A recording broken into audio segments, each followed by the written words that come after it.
안녕하세요. 배대코팀 최종 발표 앞부분을 맡은 산업경영공학과 박윤식입니다.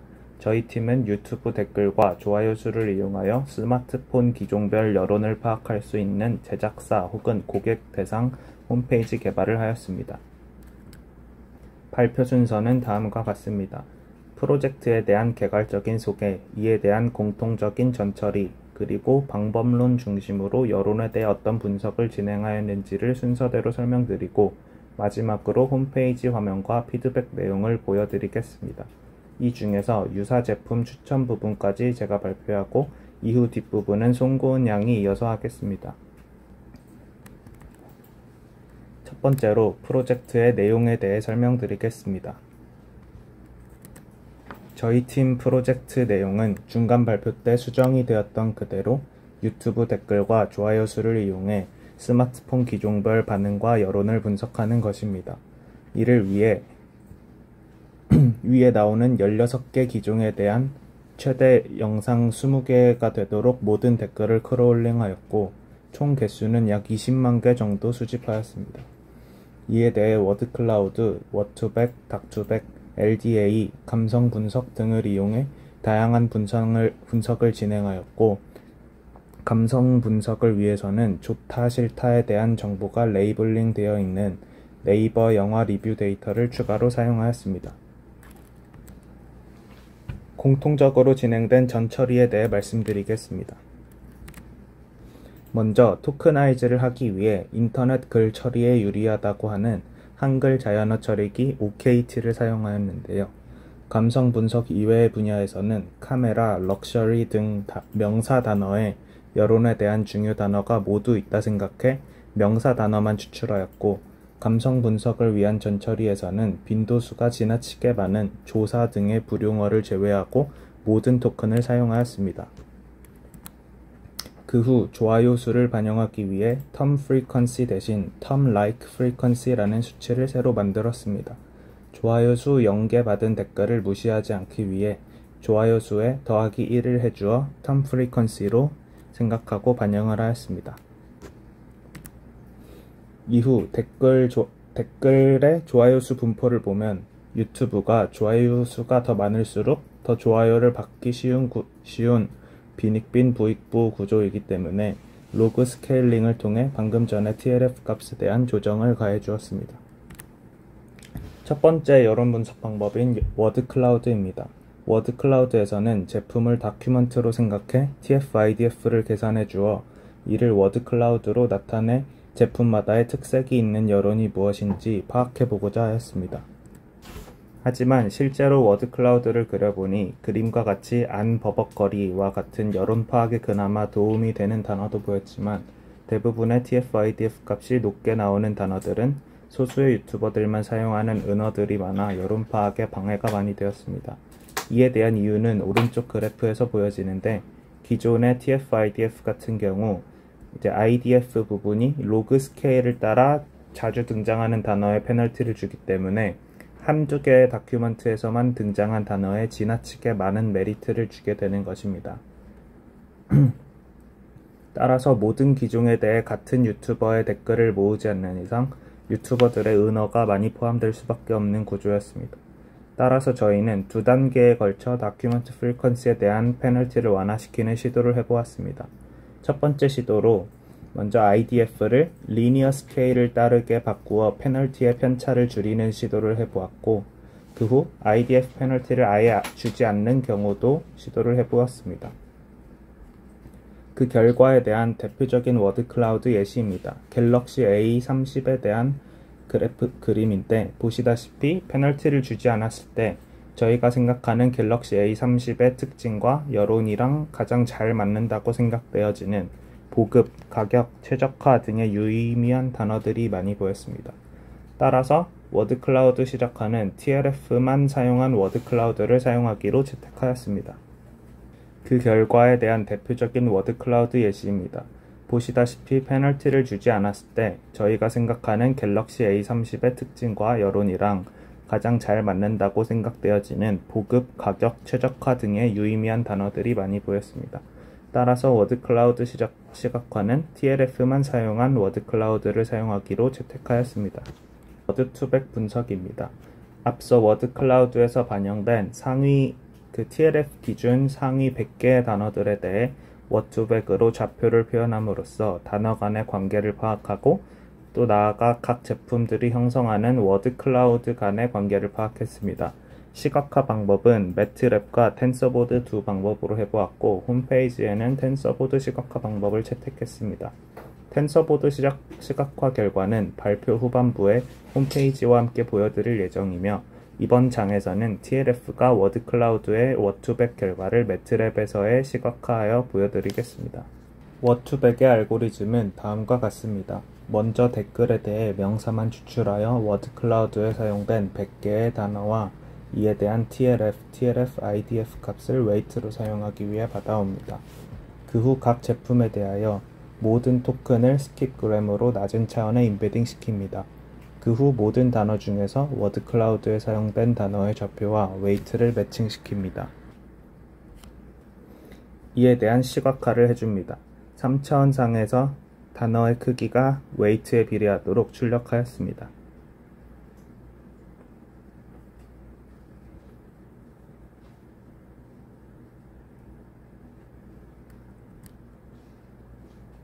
같은 방법으로 아이폰 11, 갤럭시 노트 10, LG V50 세 제품에 대해 워드 클라우드에서 선정된 단어에 대한 워투백 좌표 결과입니다. 3개의 다른 회사 제품에 대하여 선정된 단어들끼리 나름대로의 경향성이 있음을 확인하였습니다. 앞서와 같은 그림에 아이폰 11 프로 단어만 추가를 해보았습니다. 아이폰 11과 거의 겹치게 좌표가 잡히는 것으로 보아 비슷한 제품끼리 비슷한 분포를 갖는다는 확실한 경향성을 보였습니다. 여론이 비슷한 제품, 비슷하지 않은 제품에 대한 시각화가 가능하다는 게 확인되었습니다.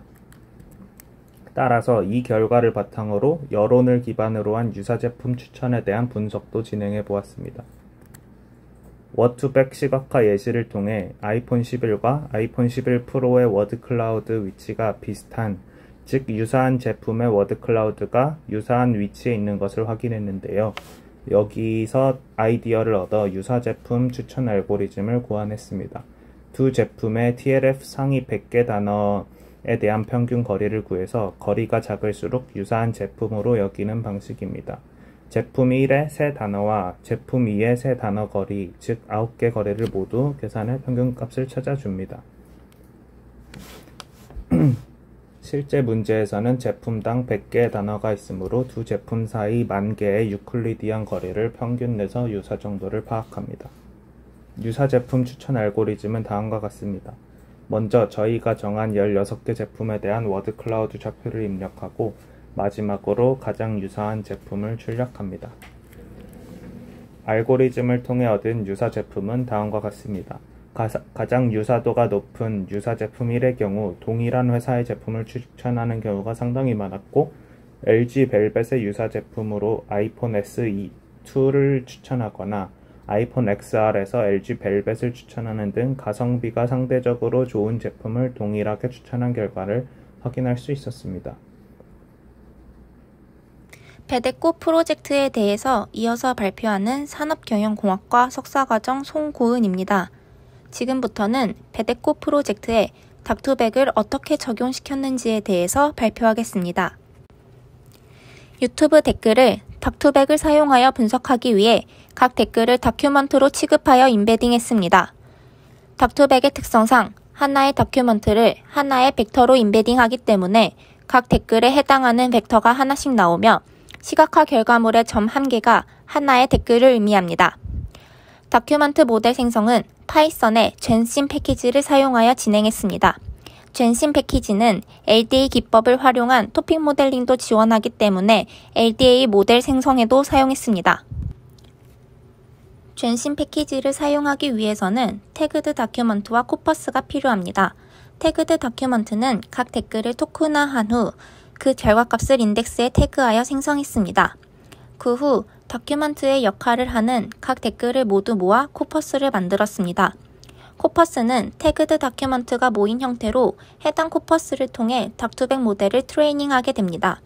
여기 아래 예시처럼 트레인 코퍼스 안에는 각 댓글이 태그드 다큐먼트 형태로 들어가 있습니다.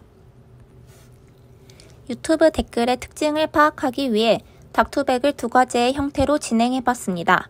첫 번째로는 총 16개의 스마트폰 기종에 대하여 각 기종별로 20개의 유튜브 영상을 인덱스로 하여 해당 기종의 모든 댓글을 인베딩했습니다. 두 번째로는 각 기종을 인덱스로 하여 모든 기종의 댓글을 한 번에 인베딩했습니다. 모든 기종의 댓글을 한 번에 인베딩한 결과를 파이썬의 매플럿 라이브러리 패키지를 사용하여 2차원의 시각화를 시도했는데 보시다시피 의미 있는 정보를 추출할 수 없었습니다.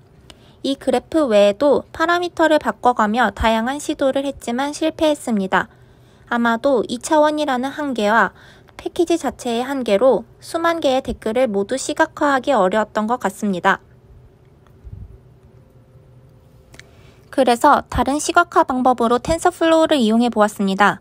데이터에 인베딩된 벡터값과 각 데이터에 대한 메타데이터를 TSV 파일 형식으로 저장하여 오른쪽 아래의 홈페이지를 통해 시각화했습니다.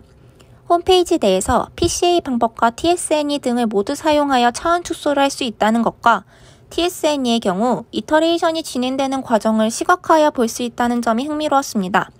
그리고 무엇보다 인터랙티브 비주얼라이제이션을 통해 데이터의 많은 정보를 효과적으로 시각화할 수 있다는 점이 좋았습니다. 각 점에 마우스를 올리면 댓글 내용 및 인덱스 등 해당 점의 정보를 쉽게 확인할 수 있으며 시각화 결과를 다양한 방향에서 볼 수 있습니다. 자세한 결과는 발표 마지막 부분에 보여드리겠습니다. 그럼 이제 LDA를 이용하여 분석한 방법에 대해서 설명하겠습니다. LDA는 앞서 말씀드렸듯이 파이썬의 젠신 패키지를 사용하여 모델을 생성했습니다. LDA는 닥투백과 비슷한 형태로 진행됩니다. 각 댓글을 coNLPy 패키지의 OKT를 사용하여 토큰화합니다. 그 후 코퍼스를 만들고 모델을 학습시킵니다. LDA를 통해 데이터를 분석하기 위해 두 가지 형태로 진행했습니다. 첫 번째로는 총 16개의 스마트폰 기종에 대하여 각 기종별로 코퍼스를 생성합니다. 이때 각 기종별로 20개의 유튜브 영상이 다큐먼트가 됩니다. 그 후 LDA를 통해 토픽 모델링을 진행했습니다. 두 번째는 각 기종을 다큐먼트로 하고 모든 기종을 모두 모은 것을 코퍼스로 하여 LDA를 적용시켰습니다.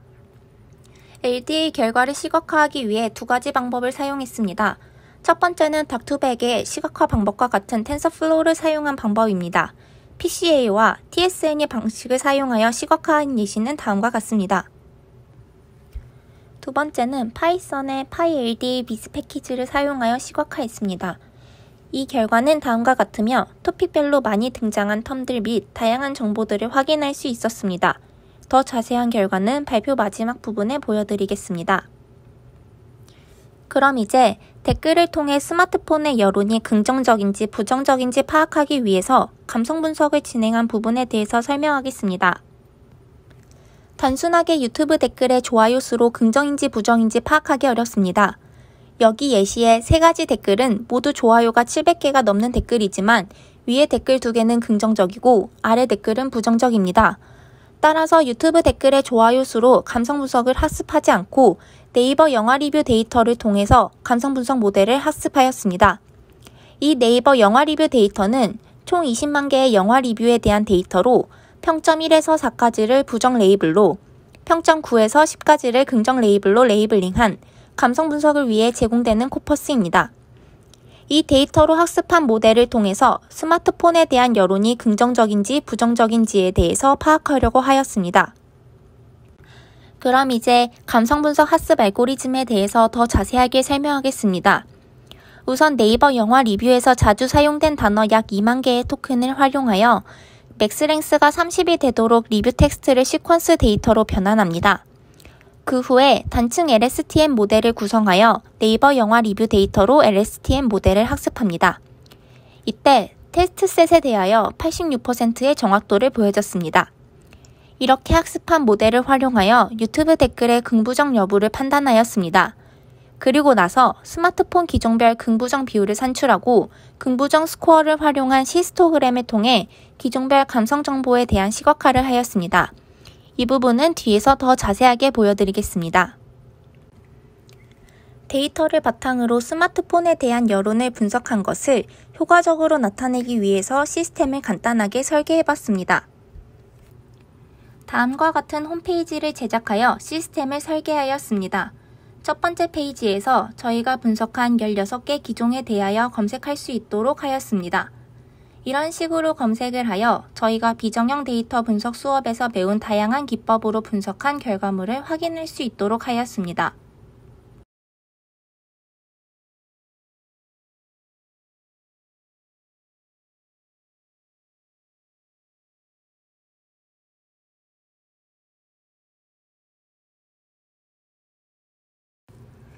이렇게 16개의 기종 중에서 한 가지만 골라 자세하게 설명하도록 하겠습니다. 갤럭시 노트 10에 대해서 검색을 해보면 제일 처음으로 갤럭시 노트 10의 유사 제품이 갤럭시 S10과 아이폰 11인 것을 확인할 수 있습니다. 다른 갤럭시 노트 시리즈를 포함하여 학습하였다면 다른 노트 시리즈가 유사 제품으로 나왔겠지만 다른 노트 시리즈를 포함하지 않았기 때문에 두 제품이 유사 제품으로 나온 것 같습니다. 그리고 갤럭시 S10과 아이폰 11은 출시 시기가 비슷하고 이 세 가지 기종은 카메라 개수가 많아진 모델이었습니다. 저도 실제로 스마트폰을 구매하려고 하였을 때 이 세 가지 기종 중에서 고민을 했었는데 결과가 이렇게 나와서 신기했습니다. 그리고 이 아래에는 갤럭시 노트 10에 대한 워드 클라우드와 감성 분석한 부분을 출력하였습니다. 워드 클라우드 부분을 보면 갤럭시, 삼성, 노트, 디자인, 카메라, 아이폰과 같은 토큰에 대한 TLF 값이 높은 것을 확인할 수 있습니다. 그리고 오른쪽의 감성 분석 부분을 보면 갤럭시 노트 10에 대한 부정 비율이 29%, 중립이 34%, 긍정이 36%로 나름 긍정적인 반응을 보이고 있다는 것을 알 수 있습니다. 그리고 감성 분석에서 감성 분석 스코어가 가장 높은 댓글 2개와 가장 낮은 댓글 2개를 보여주고 있습니다. 긍정 댓글 중에 첫 번째 댓글은 긍정적인 댓글이 맞긴 하지만 스마트폰에 대한 긍정적인 반응이기보단 유튜브 영상에 대한 긍정적인 반응이었습니다. 두 번째 댓글은 스마트폰에 대한 긍정적인 반응이었습니다. 부정 댓글 중에 첫 번째 댓글은 부정적인 댓글이긴 하지만 스마트폰에 대한 부정적 반응이 아니라 유튜브 영상에 대한 부정적 반응인 것을 알 수 있습니다. 두 번째 부정적인 댓글은 스마트폰에 대한 부정적인 반응임을 알 수 있습니다. 이렇게 감성 분석을 하였을 때 댓글에 대한 긍부정 여부는 잘 판단하였으나 결과를 확인해보니 스마트폰에 대한 긍부정 여부도 있지만 유튜브 영상에 대한 긍부정 여부도 있어 정확하게 스마트폰에 대한 반응만을 모으지 못한 점이 살짝 아쉬웠습니다. 그럼 이제 닥투백을 적용한 결과 부분을 보겠습니다. 이렇게 각 점에 마우스를 올리면 댓글 내용 및 인덱스, 해당 점의 정보를 쉽게 확인할 수 있고 시각화를 다양한 방향에서 이렇게 볼 수 있습니다. 홈페이지 내에서 PCA 방법과 TSNE 방법을 모두 사용하여 차원 축소할 수 있다는 것과 TSNE 경우 이터레이션이 진행되는 과정을 시각화할 수 있는데 우선 이 부분은 PCA 방법으로 시각화한 부분이고요. 그리고 이제 TSNE 부분을 보면 이렇게 이터레이션이 진행되는 것을 확인할 수 있습니다.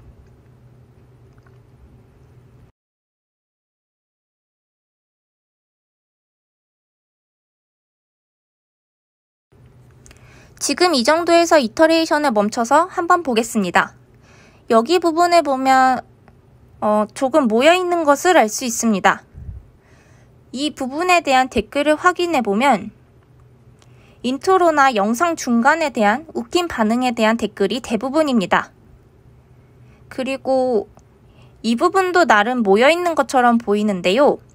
유튜브의 20개 영상 중에 하나의 영상에 대한 댓글이 이렇게 모여있는 것을 확인할 수 있습니다. 다른 영상들의 댓글은 섞여있는 반면 이 영상은 좀 따로 나와 있는 것으로 보아 다른 영상과의 차이점이 있다는 것을 추측할 수 있습니다. 이런 식으로 닥투백이 잘 학습된 것을 나름 확인할 수 있었습니다. 그럼 이제 월투백 부분을 보겠습니다. 월투백 부분은 좋아요 상위 100개에 대한 댓글의 토큰에 대해서만 시각화하였습니다. 월투백도 닥투백과 동일하게 PCA와 TSNE 방식으로 확인할 수 있습니다. PCA로 표현하였을 때 이렇게 단어들이 분포되어 있는 것을 확인할 수 있고 TSNE를 눌러보면 이렇게 학습이 됩니다. 학습하고 나니 이렇게 점점 두 개로 나뉘어진다는 것을 확인할 수 있습니다. 그럼 이제 마지막으로 LDE 부분을 설명하겠습니다. LDE 결과를 확인해보면 1토픽과 3토픽이 가깝게 위치하고 있는 것을 알 수 있고 2는 좀 따로 떨어져 있는 것 같고 그리고 이 나머지 토픽들이 가깝게 위치하고 있는 것을 확인할 수 있습니다.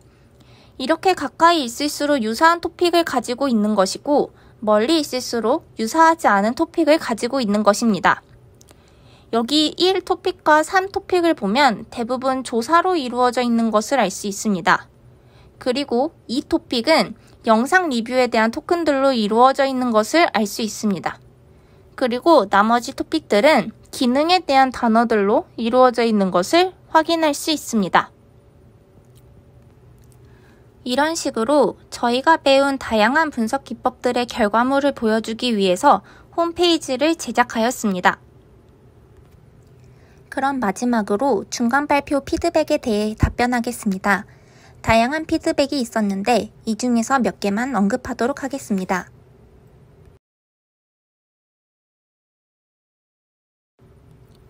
ADA 시각화 툴로 PyLD 위즈를 추천한 피드백이 있었습니다.